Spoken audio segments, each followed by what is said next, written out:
Aya kacheza na kuchezaga. Viva chakula viva! Viva! Isma! Viva! Viva! Kofi kwa kijana hapo ameongezeka, mwingine huyo hapo. Safi sana. Naomba umpatie chakula pia.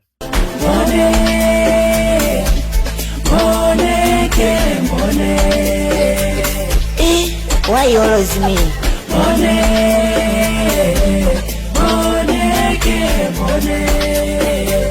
Maskini, kwa nini kila siku mimi?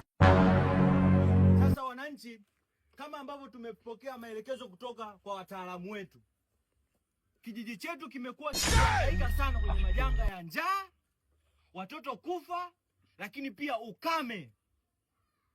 Sasa vijana hapa wamejitolea kufa, chinjwa mpaka wafe kama kuku.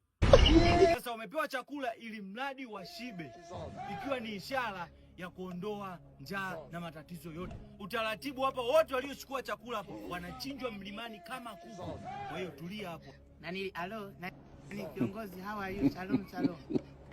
Mimi nimekuja hapa sio kwa ajili ya kuchinjwa.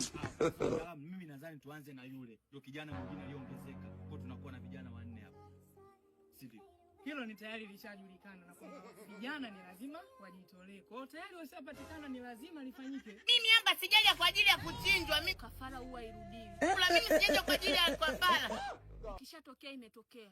Tena tunaanza na wewe kijana. Nasema kiongozi, alo. Nasema mimi hapa nimekuja sio kwa ajili ya kuchinjwa. Mimi nimetoka kule.